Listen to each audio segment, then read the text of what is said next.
Tunapozungumza uchumi wa nchi, lazima tuwe na viwanda ndani ya nchi. Tunapozungumza kanda ya kusini, Mtwara na Lindi, tuna malighafi ya aina nyingi sana. Lakini kwa swala hili niombe serikali sasa kwenye mipango watusaidie kutuletea viwanda. Na kwa nini sisi tunaomba sana viwanda? Tumezungumza kuhusu ajira za vijana wetu. Na vijana wetu wengi wanamaliza vyuo mwaka hadi mwaka na wao wanategemea ajira. Tukiwa tuna viwanda vya kutosha, nadhani swala la ajira litakuwa ni ndoto kwetu kulizungumzia kila pale tunaposimama. Mheshimiwa Mwenyekiti, nimpongeze tena Rais. Mwaka jana tulipatwa na mafuriko na barabara yetu ya Mtwara Kibiti Lindi ilipata itirafu kubwa sana ya kuvunjika kwa madaraja. Mheshimiwa Rais alitupatia fedha bilioni 800 kwa ajili ya ujenzi wa madaraja yale, na tuna imani kabisa mpaka kufika mwezi wa 9 au wa 10 madaraja yale yatakuwa yamekamilika. Ushauri wangu, barabara hii imejengwa muda mrefu sana, na kujenga kilomita 1 barabara ya lami standard inawezekana tukajenga kwa bilioni 1.4 na kuendelea.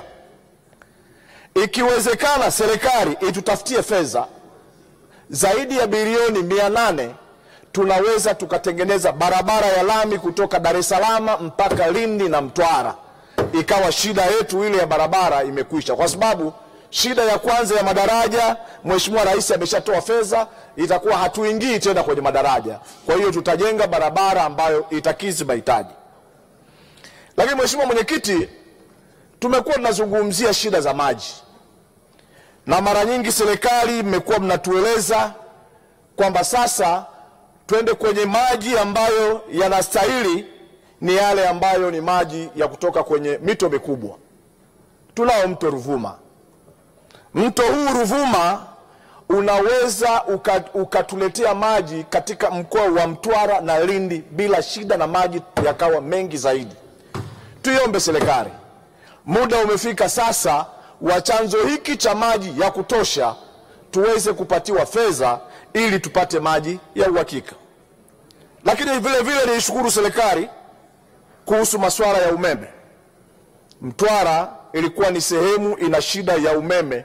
Takribani kwa siku umeme ulikuwa unakatika zaidi ya mara 30. Lakini sasa hivi shida ya umeme imeisha. Tunamshukuru sana Rais na Mungu ambariki sana. Lakini Mheshimiwa Mwenyekiti, tunaendelea kumshukuru Rais. Tayari tuna bandari pale ambayo ina uwezo mkubwa. Tumetumia zaidi ya bilioni 156 kuitengeneza bandari hile. Lakini bandari hile ilikuwa haifanyi kazi, hasa kupitisha mazao ambayo tunalima kwenye mkoa wa Mtwara, tukizungumza korosho na mbazi na ufuta. Tumekaa zaidi ya miaka 3 bandari hile haipitiki, na wala bandari hile haifanyi shughuli za kimazao. Tunamshukuru tena Mheshimiwa Rais. Tulipomlilia juu ya kuitumia bandari yetu, Mheshimiwa Rais alisimama na sisi na akasema bandari ya Mtwara itafanya kazi, na bandari ya Mtwara sasa inafanya kazi. Kwa nini tunasema bandari yetu ilikuwa tunaipigania ifanye kazi? Sasa hivi vijana wengi wa mkoa wetu wa Mtwara, au tunakizungumza majimbo yaliyo karibu na bandari, wanafanya shughuli zao za halali pale bandarini na wanapata fedha na wanajiendeleza. Lakini hata uchumi wa kibiashara katika jimbo langu sasa hivi umekuwa uchumi ni mzuri sana kutokana na bandari hii. Sasa ombi langu kwa serikali, tunao mpango, na hii ni shukuru sana serikali kwamba tayari mmeamua sasa kama serikali kutujengea ili daraja la mto Ruvuma pale Kilambo. Na daraja hili na wenzangu tulipiga kelele sana takribani miaka 3 mfululizo tunaiomba serikali. Kwa hiyo tunaishukuru sana na tayari mmeshaingiza kwenye mpango. Kwa hiyo ujenzi wa daraja lile litaleta manufaa makubwa na uchumi mkubwa kwa mkoa wa Mtwara. Mara nyingi nimekuwa nawaeleza hapa waheshimiwa mawaziri, na muda ule walikuwa hawanielewi kwa nini nazungumzia daraja lile. Katika mikoa 8 ya Mozambiki, ni mikoa mikubwa ambayo ni mikoa ambayo ina matajiri katika mikoa ile 8.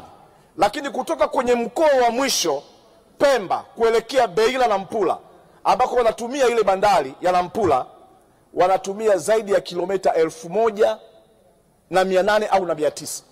Lakini kutoka kwenye mkoa wa mwisho tunaozungumzia kuja Mtwara watatumia kilomita 800. Kwa hiyo watatumia bandari ya Mtwara yenye kilomita 800 kutoka kwao kwa wanapoishi, kwa vile bandari yetu itafanya kazi na tutapata mapato. Lakini kuna swala kiuchumi linalozungumzia korosho. Mimi niendelee kumpongeza Waziri Bashe. Waziri Bashe, kwa kweli sisi watu wa Mtwara tunampa sifa zake zote. Korosho Mtwara ilikuwa haina thamani, na korosho Mtwara ilikuwa haina thamani kwa sababu kulikuwa kuna wahuni wanachezea zao la korosho. Mheshimiwa Bashe alisimama akaingilia zao la korosho na kuondoa kitu kinachoitwa boksi ambao wahuni waliweka mle. Sisi tunawaita wahuni kwa sababu walikuwa wanawaibia wananchi. Kutoka kwenye 1,800 mpaka 700 kilo, mwaka huu uliopita tumeuza korosho 4,300 na kuendelea. Kwa hiyo tunamshukuru sana rais wetu wa Jamhuri ya Muungano wa Tanzania. Lakini hivi tunavyozungumza kuhusu swala la kilimo, tayari sulfa iko kwenye magodown. Yaani hatuzungumzii shida ya sulfa kwenye zao la korosho. Tunamshukuru sana rais, tunamshukuru Waziri Bashe kwamba kazi hii tunaiomba iendelee. Lakini liko jambo Mheshimiwa Mwenyekiti, nataka nilishauri serikali. Hizi halmashauri ziko tofauti. Ziko halmashauri zina uwezo wa kukusanya kimapato zaidi ya bilioni 1 au bilioni 2 au bilioni 3. Lakini ziko halmashauri zinakusanya zaidi ya bilioni 60 kwa mwaka. Sasa nini ninachotaka kukizungumza? Iko migao ya serikali ambayo inatoka kupitia kwenye fedha za serikali. Hebu tuangalie sasa, ziko halmashauri ambazo kwa kweli ziko nyuma kimaendeleo. Na halmashauri hizi tufike mahala sasa serikali muzibusti, baada ya kuachana na wale wenzetu ambao sasa hivi wamekuwa ni matajiri, wana fedha nyingi. Kama mimi ningekuwa na uwezo kwenye halmashauri yangu mimi kupata bilioni 60 za makusanyo kwa mwaka, ningekuwa niko mbali sana. Sasa tunaishauri serikali kwamba muangalie kwenye huu mfumo, na hasa nataka kuzungumzia fedha za tozo za barabara.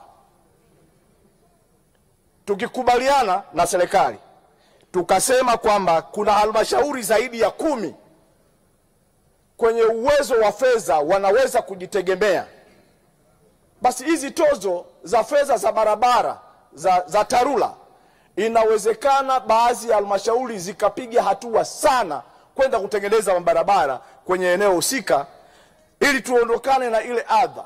Kwa sababu adha inayotukuta kila mwaka kutengeneza barabara za Molam, leo unatumia kilomita labda kilomita 70 au kilomita 80, unatumia zaidi ya milioni 200 kukwangua, na mvua zikisha nyesha barabara ile imeharibika. Kwa hiyo kila mwaka mtatumia milioni 100 au milioni 200 kwenda kuburuza zile barabara.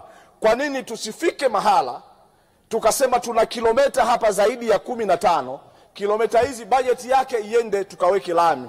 Nadhani baada ya miaka 10 itakuwa hatuwezi kupita tena kwenye barabara hizo kwenye maintenance, tutakuwa fedha zile tunafanyia jambo lingine. Lakini Mheshimiwa Mwenyekiti, asante, muda wako Mheshimiwa Mtenga umefika. Naomba dakika moja Mwenyekiti. Hitimisha. Mheshimiwa Mwenyekiti, kuna jambo la ajira. Hivi karibuni vijana wetu walikuwa wanahitajiwa kwenye usairi kwenye jeshi la zimamoto. Lakini kitu ambacho kimetokea, na ni kitu ambacho ni hatari sana Mheshimiwa Mwenyekiti, wanakwenda wale vijana, pamoja ni sheria, sikatai ni sheria, wanapimwa ufupi au na urefu. Wakishapimwa pale wanaambia wewe bwana una mita 3, haustahili kabisa kuwa kwenye jeshi la zimamoto. Twendeni tutafute lugha zingine mzuri, kwa sababu hawa wafupi wameumbwa na Mwenyezi Mungu. Na kama wameumbwa na Mwenyezi Mungu, ni vijana wetu tumewasomesha na wana elimu, watafanya kazi wapi? Kwa hiyo niwaombeni sana, Mheshimiwa Mwenyekiti, hili nalo tuliangalie, ni bomu ambalo linatujia. Sisi wenyewe hatujui kama hili ni bomu tunalitengeneza. Asante sana Mwenyekiti. Nakushukuru sana.